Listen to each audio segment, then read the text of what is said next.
Bismillahirrahmanirrahim. Assalamualaikum warahmatullahi wabarakatuh. Dan selamat pagi teman-teman. Welcome back to my YouTube channel. Jumpa lagi di channel Vera Kursus Mengemudi. Nah, di video kali ini Vera akan mengajarkan siswa Evelyn. Oke. Sapa dulu Evelyn. Hai. Oke. Nah, Evelyn pegang ini. Kamu baca. Nah, jadi di situ ada checkpoint ya.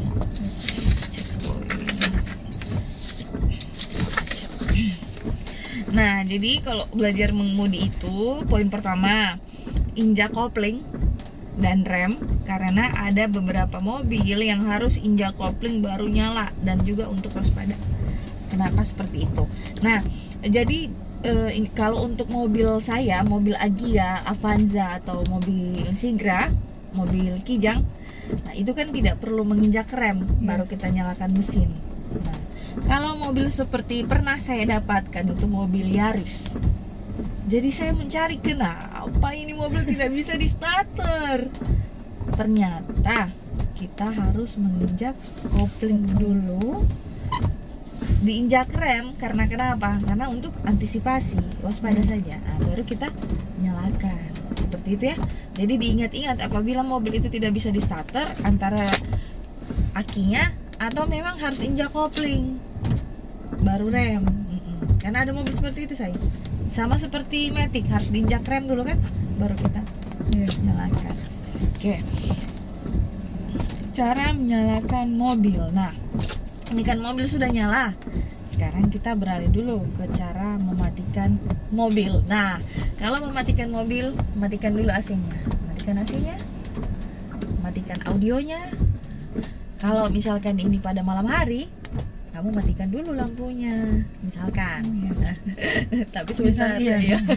Baru dimatikan ini wipernya ke arah atas. Ya lagi. Oke, coba cabut kuncinya.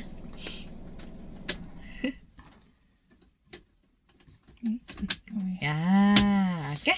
Sekarang kita beralih nih ke cara menyalakan mobil. Oke. Nah, di situ kan ada lubang kunci. Lubang kunci itu ada lock, ACC, on dan start. Ada? Ada. Nah, berarti posisikan kuncinya itu ke posisi on dulu. Nah, tunggu indikator suhu temperatur hilang, airbag.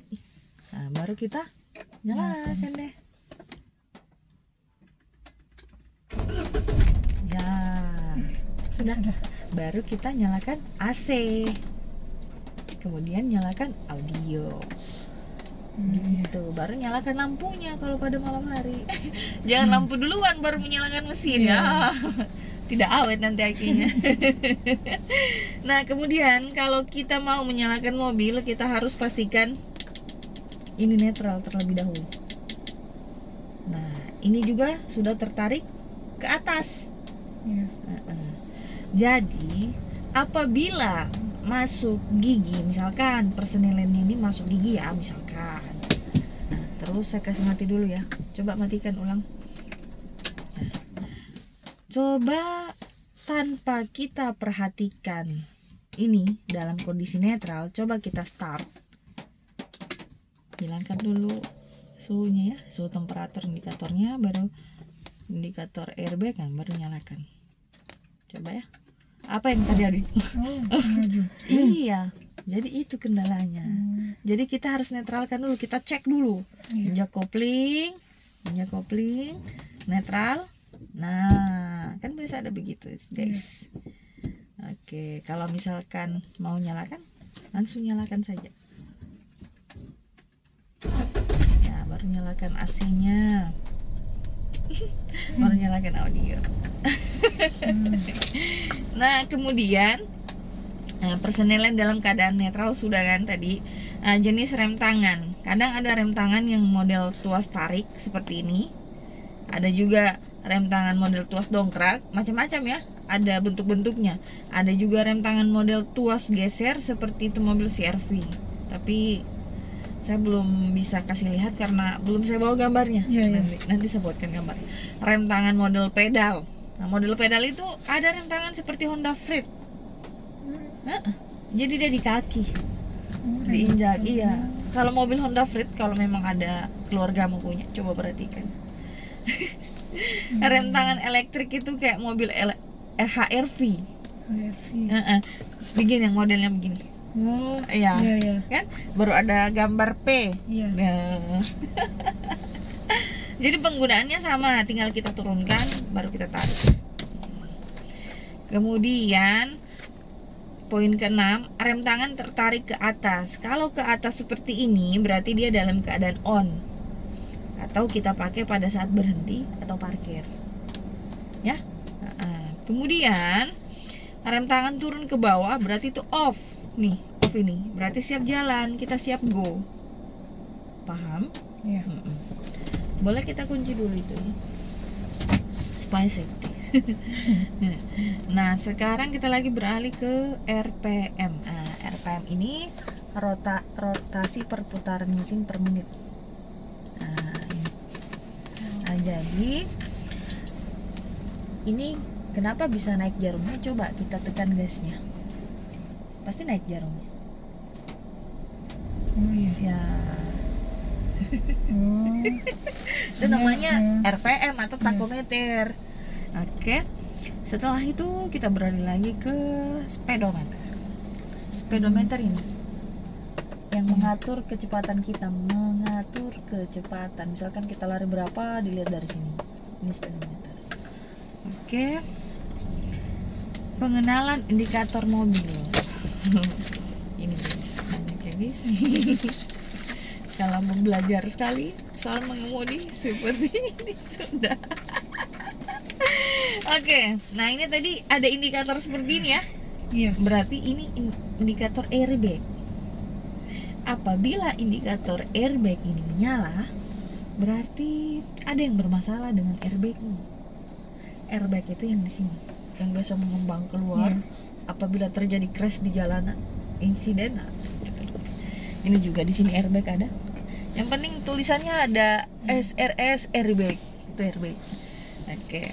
Kalau ini tuas rem tangan, indikator rem tangan.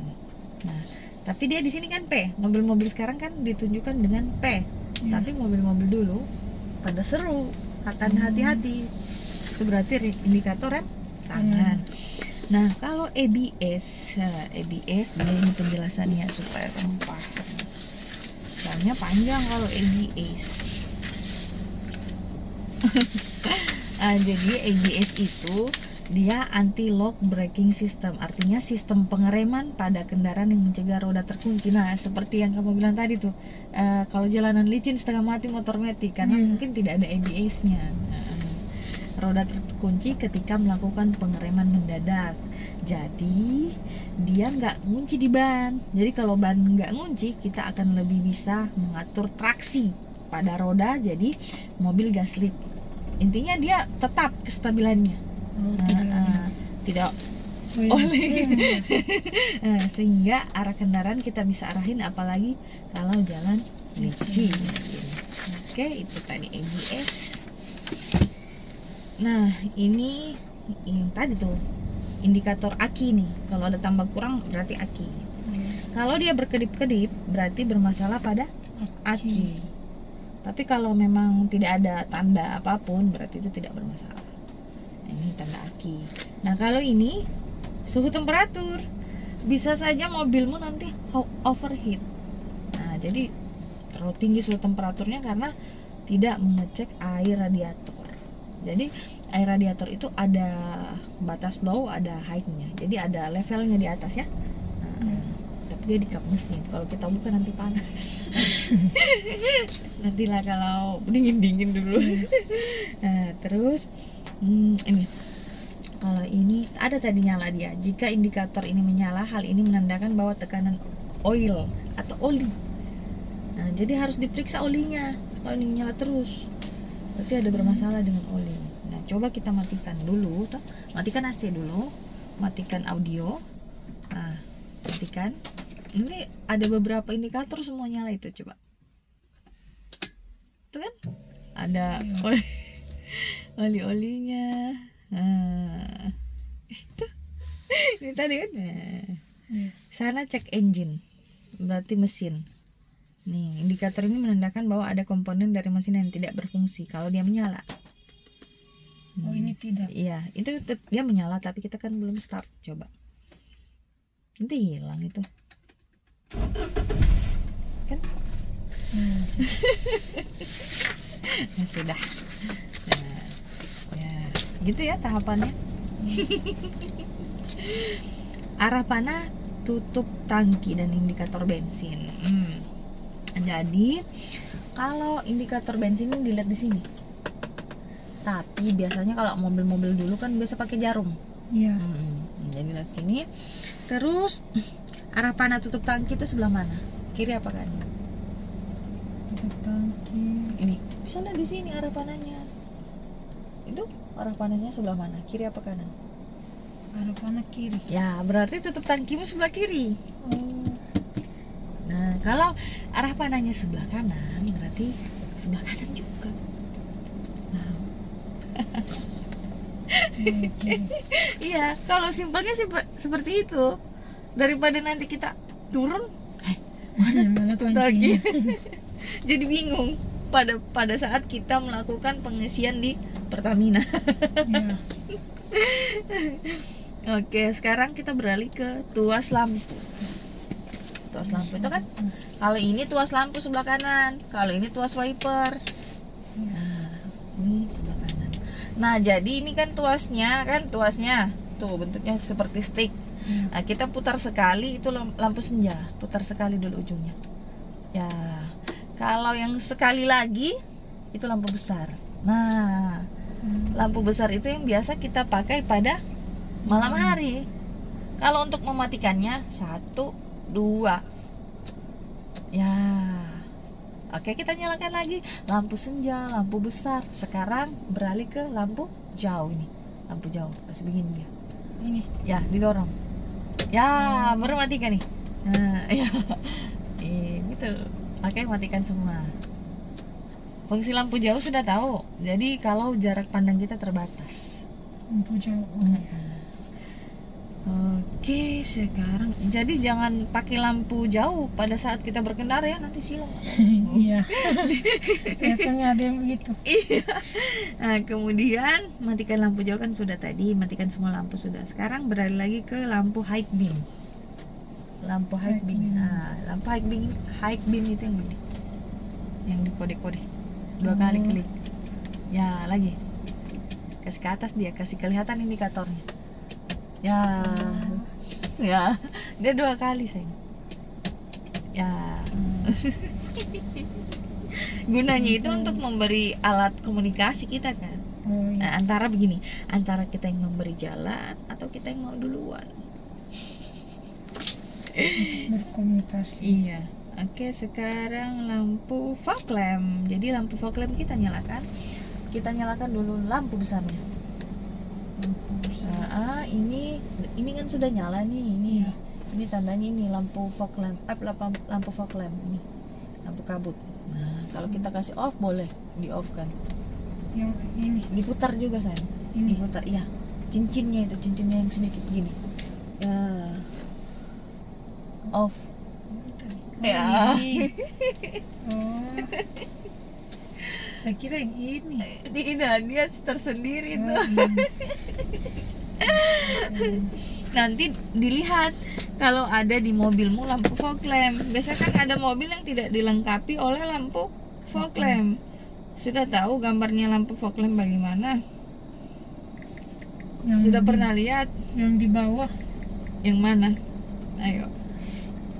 Lambangnya atau mau lampunya? Iya, lampunya, posisi lampunya. Kayaknya yang paling bawah. Yang di mananya? Bawah, paling di ujung kiri kanan. Yang ini. Iya. Iya. Oh. Yang bulatan kecil itu lampu fog lamp. Kayaknya tidak ada. Iya. Cuma iya. Mobil sekarang yang ada. Iya. Kebanyakan kan begitu tuh. Oke, beralih lagi ke scene ini lagi. Lampu scene kanan. Scene kanan. Ke bawah. Matikan dan kiri ke atas. Tuh.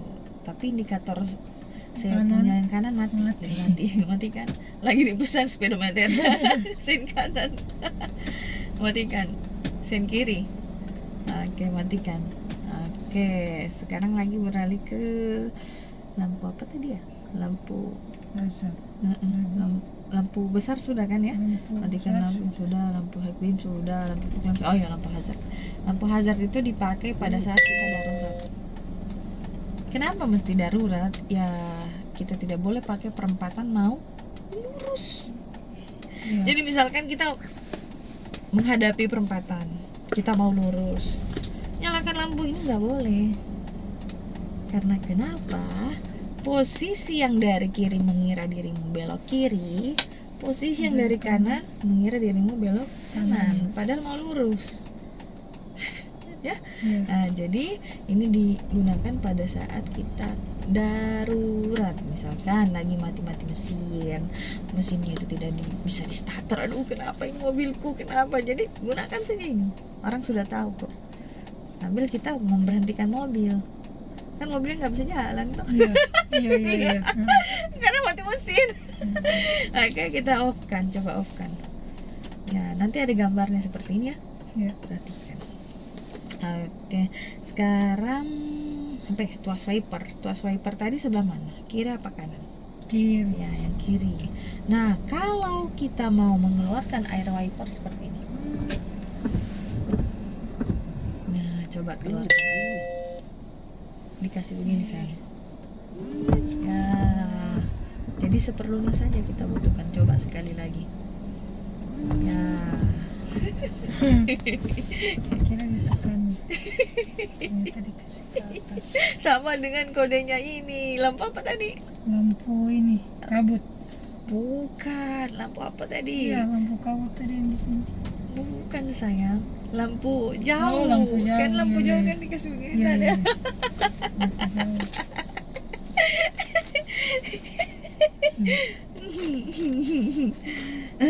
Sekarang wiper sekali gunakan, Miss. Nah, berarti sekali gunakan kayak gini. Dia nanti kita sentuh. Tuh. Ya, coba. Nah, lagi.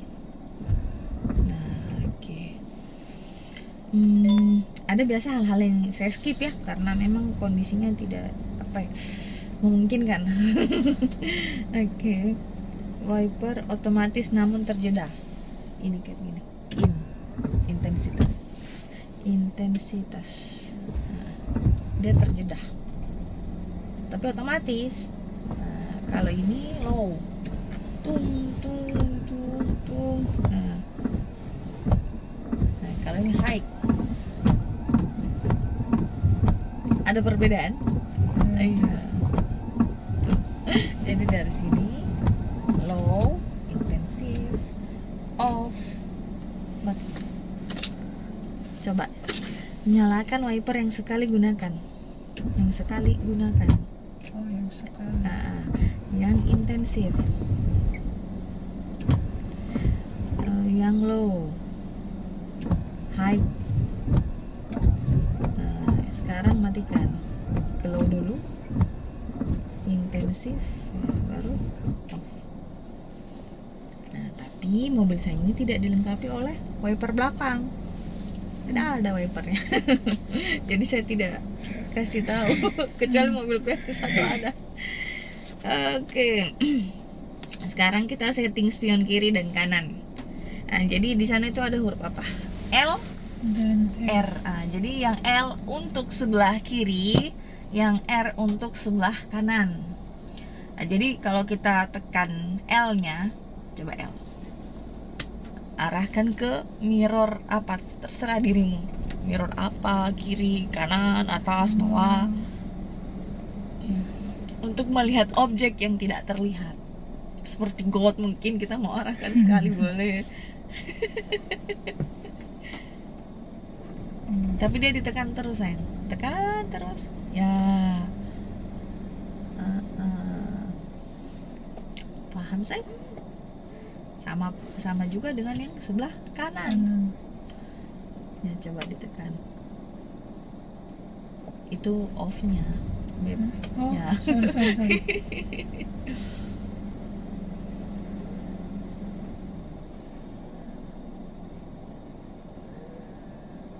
Ya.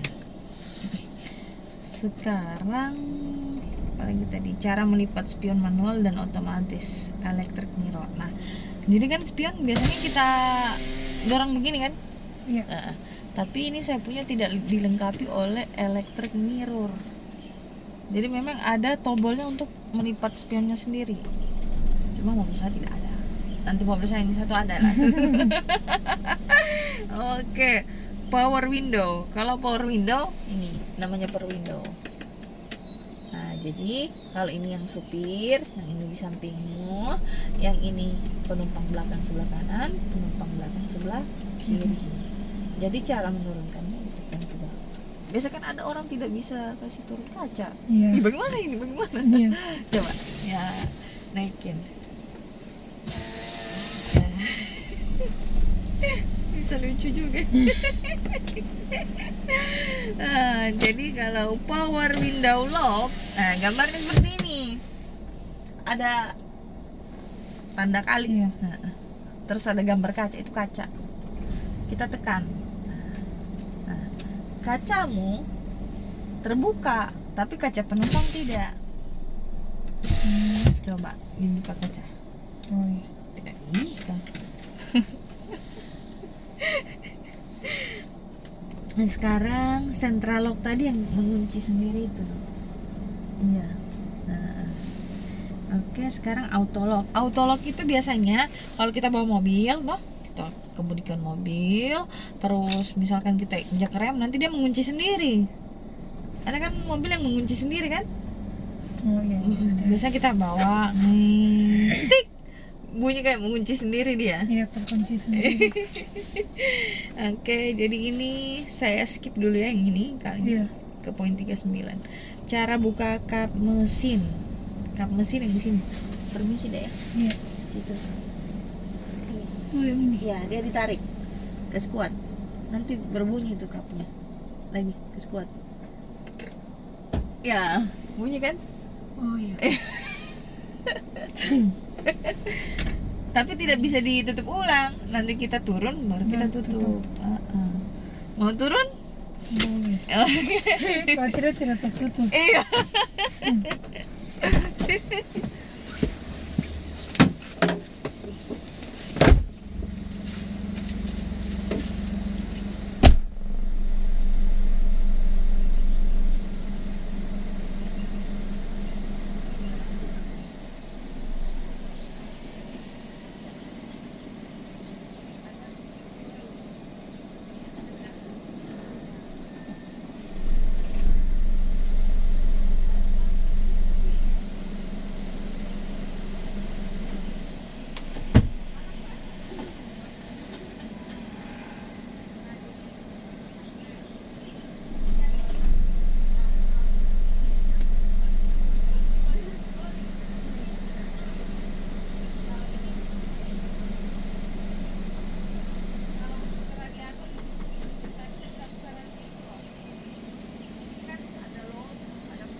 Gitu kan?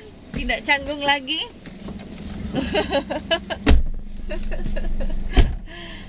Sekarang beralih lagi ke ini. Bukan auto lock ya, bukan ya. Child lock, child safety lock. Nah, mengerti soal itu? Tidak. Jadi itu merupakan fitur keselamatan. Misalkan dirimu bawa adiknya kecil. Adiknya masih kecil. Terus mau buka-buka pintu, itu bisa dikunci loh guys. Mau coba? Oh, di sini tidak ada, di belakang ada. Kita turun ya.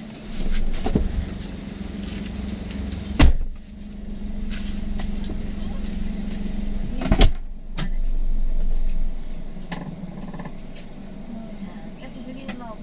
Nah, jadi saya naik dulu ya. Saya naik dulu. Kamu tutup nanti ya. Kamu tutup nanti. Saya punya pintu. Nah, saya tutup kan.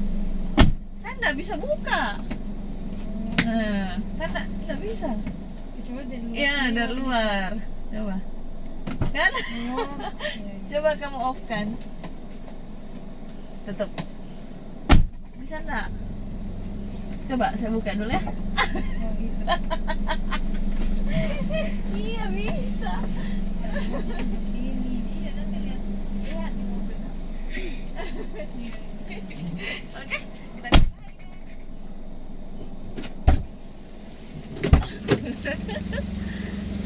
gitu sayang. Banyak ya. Nah, kalau ini Hillstar Assist itu pengereman yang menahan kendaraan beberapa detik. Jadi 3 detik itu boleh. Dia sistem kasih kunci. Ya. Jadi sistem ini biasanya ada di mobil-mobil terbaru sekarang. Di Ras GR itu kan lalu saya ngajar siswa, dia latihan tanjakan. Nah, injak kopling, injak rem. Kemudian kan kalau tanjakan itu kalau tidak tahu teknik pasti mundur. Iya. Ya, jadi pas dia lepas rem itu mobilnya tidak mundur. Karena itu tadi begini. sistem HS tadi itu menahan 3 detik. Nah, jadi dia pindah langsung ke gas boleh. Tapi ada yang kalau langsung Tidak ada, mundur. iya. Makanya kalau beli mobil harus ditanya-tanya. Iya. Terus keyless entry itu smart case yang biasa kita kenal itu start stop engine. Nah, itu namanya kuncinya smart case atau keyless entry. Cara buka tangki ada di sebelah sini guys. Ada? Ada. Cara buka tangki di situ, buka bagasi di situ juga. Dia handle-nya nanti ditarik ke atas, ya. Oke, mengenali pilar mobil. Nah, pilar mobil yang ini. Kalau ini namanya pilar A, ya. Ini pilar B. Sana pilar C. Tempatnya sabuk pengaman? Iya. Ya, pilar C. Ada mobil sampai pilar D. Nah, kalau mobil ini sampai pilar C. Mobil mesti pilar D itu. Karena ya. Ada di belakang, Iya. belakang. Tulang-tulangnya ini pilar. Tadi kan sudah menyalakan AC sudah, audio sudah. Jangan dulu kita bunyikan klakson ya, Iya. karena ada satpam. Kita skip dulu itu. Klakson di sini, tapi jangan dibunyikan di sini. Jadi jangan ditekan di sini. Oke. Cara pegang setir, memutar setir. Oke. Sekarang kamu pegang setirnya di sini tuh. Nih. Nah, cara pegangnya itu di jarum jam 9 dan 3. Cara putarnya begini. Nah, putar terus ya, putar terus sayang. Putar terus, putar lagi, putar terus lagi sampai full. Lagi. Nah, ini kan mentok. Iya. Nah, berarti ini sudah full. Perhatikan bannya kan di depan. Ban tarik. Bengkok. Iya. Cara mengembalikannya 2 kali ke kiri. Jangan main di sini ya. Nah, di sini. Permisi. Nah, di sini ini 1 ukurannya. Kalau ini ini 2. Oke, coba perhatikan ban. Sudah lurus. Iya. Nah, coba putar setirnya full ke kanan. Full kanan. Ayo lagi. Tahan ya. Baru dikembalikan 2 kali. Satu. Nah, baru 2. Stop 2. Oke. Kayak begitu ya. Jadi kalau yang tanpa power steering kamu bisa dari dalam begini ditarik ya, bisa dari sini, dari begini bisa. Kalau yang tanpa power steering, kalau yang sudah power steering biar kita main di atas nggak masalah sih. Oke. Kemudian Memastikan bahan lurus sudah. Cara mengendalikan setir. Cara mengendalikan setir itu kita gerak-gerakin begini. Apabila ada hambatan di kanan, ke kiri. Apabila ada hambatan di kiri, ke kanan. Ada hambatan di sebelah kanan, ke kiri. Ada hambatan sebelah kiri, ke kanan. Jadi ini untuk mendekati boleh. Ini salah menjauh. Biasa kan ada orang seperti patung, kayak diam. Belok-belok. Nah, terus setir harus digerakkan guna menghindari hambatan yang ada yang tadi tuh. Pengenalan pedal kopling, rem, dan gas. Nah, di bawah itu ada 3 pedal. Ada pedal apa semua? Gas, rem, dan kopling. Nah, jadi kaki kirimu bertugas untuk menginjak kopling. Kaki kananmu bertugas untuk injak gas dan rem. Jadi posisi penginjakannya itu, ini kan pedal rem. Nah, ini kan ada di tengah-tengahnya kosong ya. Ya. Ya, jadi kakimu itu ini tumitmu. Jadi begini pindahnya. Nah, ya gitu. Bukan diangkat. Ya. Ya. Paham, guys? Jadi kalau ini penginjakan kopling, tumitmu mesti nempel ke bawah. Jadi gunakan ini bagian ininya kaki. Jangan di tengah-tengah ya. Nah, oke, coba injak koplingnya. Ya.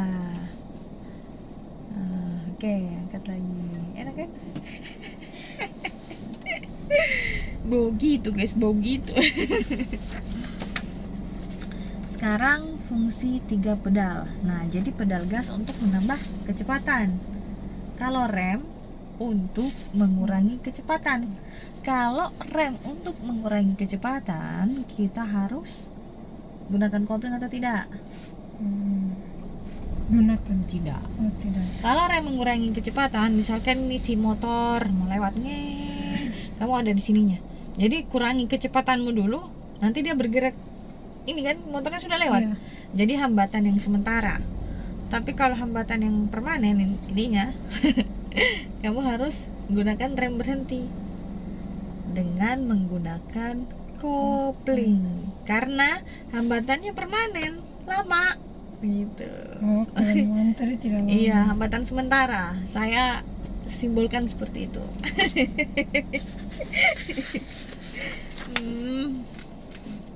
Baru fungsi rem kan sudah tadi kan. Kopling lagi sekarang. Kalau kopling fungsinya ada 3. Pertama, menjalankan mobil.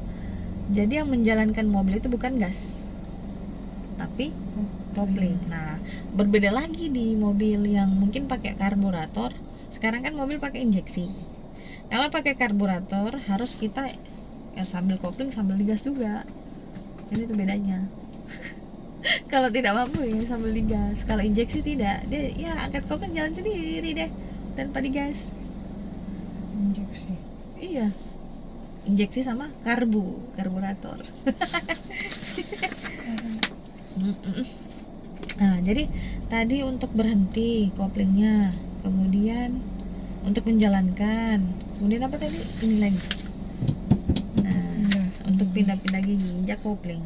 Pindah gigi, injak kopling. Pindah gigi, injak kopling. Pindah gigi, injak kopling penuh. Jangan sampai tidak injak kopling. Nanti gearboxnya rusak di bawah. Apa lagi ya? Sekarang injak koplingnya full dulu. Pinggulmu tidak terangkat. Pinggulmu tidak terangkat. Enak posisi duduknya. Ini terlalu jauh. Ya, jadi atur posisi duduk. Tangan kanan pegang setir, tangan kiri menggerakkan handle jok kursi. Berarti ini posisi ini. Kamu duduk kan begini ya? Misalkan. Ya. Ditanya. Coba injak koplingnya. Enak, nyaman, atau gimana? Sudah nyaman? Boleh. Boleh.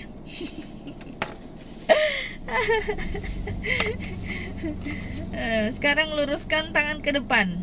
Pergelangan tangan taruh di atas setir. Luruskan tangan.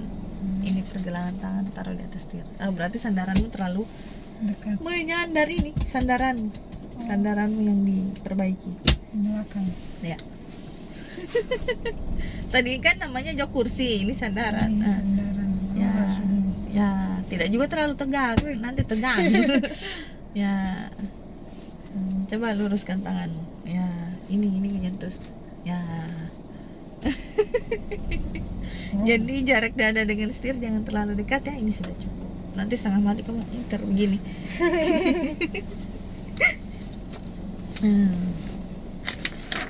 Sudah tadi ya. Pakai seat belt.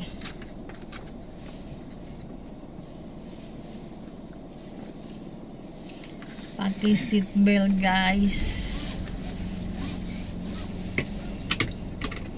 Bunyi klik. Oke. Kemudian beralih lagi ke pengenalan gigi mobil manual. Jadi gigi mobil manual itu ada dari gigi 1 sampai gigi 6. Tapi mobilku hanya sampai gigi 5. Kadang ada juga mobil yang R-nya di depan, seperti mobil Sienta dan mobil Expander. Nah, jadi kalau mobilmu Expander atau Sienta, kalau mau pindah ke R, diangkat dulu, ada cincin-cincinnya di sini. Nah, itu diputus begini. Itu R-nya ke depan. Sama seperti posisinya gigi 1. Kalau misalkan ada mobil kamu dapat Expander atau Sienta, jadi ada cincin-cincinnya nanti di sini diangkat begini sambil lihat. Nah, dia memang di sampingnya gigi 1 dia. Nah, jadi kalau tidak diangkat cincinnya kamu bisa pindah ke gigi 1. Iya, ada cincin. Nantilah kalau temui mobil Expander atau Sienta begitu. Oke. Gigi mobil manual. Oke, fungsi gigi mobil. Gigi 1 dipakai pada saat macet, tanjakan macet, pakai juga, belokan juga pakai. Nah, apapun itu tetap gigi 1 apabila kondisi mobil itu sangatlah pelan. Artinya kondisi mobil itu harus di 10 km. Di 10. Ya. Jadi di gigi 1 ini kita pakai pada saat kita mau jalan, kopling penuh gigi 1 baru masukin gigi kan, gigi 1 sudah. Nah, kemudian lepas kopling pelan-pelan ya kita pakai gigi 1. Intinya pakai start awal gigi 1. Jangan pakai gigi 2, tidak sesuai. Oke, gigi 1. Gigi 1 perpindahan gigi 1 ke gigi 2 butuh 15 km. Butuh 15. Perpindahan 2 ke 3 butuh 35. Ya. Nah, perpindahan 3 ke 4 butuh berapa? 50. 4 ke 5 butuh 70. Jadi sudah paham saya perpindahannya? Nah, pertama 15, 35, 50, 70. Itu hal yang simpel, supaya simpel. Iya, sama seperti kita mau mengundurkan gigi seperti itu juga. Nah, jadi mana ini? Kapan harus pindah gigi? Ya, dengar saja kalau suara mesinnya menangis, meraung, itu harus pindah gigi. Boleh juga berdasarkan acuan kecepatan. Yang tadi saya bilang itu lah. Yang 15, 35, 50. Bidang pandang itu kita melihat luas dan jauh ke depan, sejauh 200 meter kita memandang. Seperti satpam sana kita harus lihat, pohon harus dilihat, jalan berlubang harus dilihat semua. Dari sisi kiri mobil dilihat, sisi kanan mobil dilihat. Banyak ya. Mata harus bergerak, gunakan sudut atau ekor mata. Ini bergerak ini, gitu. Supaya dilihat semua orang. Maaf ya, lama. Teori. Human error, penundaan waktu yang tak diinginkan, kesulitan masalah. Jadi jangan nanti kamu human error karena tiba-tiba kita ngeblank, kayak pikiran kita kosong. berarti tidak fokus belajar. Itu namanya human error. Nah, sekarang terdistraksi, gangguan dari dalam diri yang membuat perhatian kita melayang dari apa yang sedang kita lakukan. Contohnya seperti saya main HP, kamu lebih fokus ke saya daripada nyetir. Contohnya musik, kamu dengarkan musik, lebih fokus ke musik, tidak diperhatikan. Jadi apabila menyalakan dengar musik, kita harus tetap fokus, ya. Oke. Sip D. Sip D itu metode kita scan, kita mengamati dulu. Kemudian I, identifikasi, kita mengidentifikasi di jalanan. Nah, kemudian kita prediksi, kita tahu hal apa yang akan terjadi nanti.